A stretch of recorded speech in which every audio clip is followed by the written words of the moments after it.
নারায়ণগঞ্জের সোনারগাঁয়ে স্মৃতিস্তম্ভে ফুল দেয়াকে কেন্দ্র করে বিএনপির দুই গ্রুপের সংঘর্ষে অন্তত ১০ জন আহত হয়েছেন। পুলিশ জানায়, সকালে স্মৃতিস্তম্ভে উপজেলা প্রশাসনের শ্রদ্ধা নিবেদনের পর ফুল দিতে আসেন বিএনপির নেতাকর্মীরা। এ সময় সোনারগাঁ থানা বিএনপির সভাপতি আজহারুল ইসলাম মান্নান ও বিএনপির সাবেক মন্ত্রী রেজাউল করিমের সমর্থকরা মুখোমুখি অবস্থান নিলে উভয় পক্ষের মধ্যে ধাওয়া পাল্টা ধাওয়া হয়। এক পর্যায়ে তারা সংঘর্ষে জড়িয়ে পড়ে। পরে অতিরিক্ত পুলিশ এসে পরিস্থিতি নিয়ন্ত্রণে আনে। আহতদের উপজেলা হাসপাতালে চিকিৎসা দেওয়া হয়।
আমরা মান্নান ভাইয়ের সমর্থন, মান্নান ভাই আমরা চিলাইতেছি, ওইখানে আর অতর্কিতভাবে অল্প সংখ্যক লোক দেখে ওইখানে হামলা করে।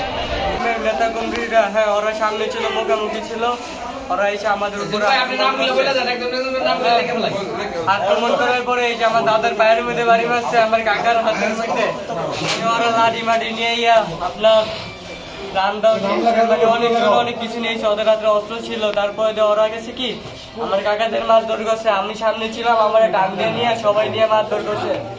আমাদের দলের লোক দুইজনে আমার বাঁচাই নিয়ে আমাদের রেলি করে ফুল দিয়ে আমরা আসার পথে ওনাদের সুশৃঙ্খল লোক মান্নান ভাইয়ের মিছিল করতে করতে এসে অতর্কিত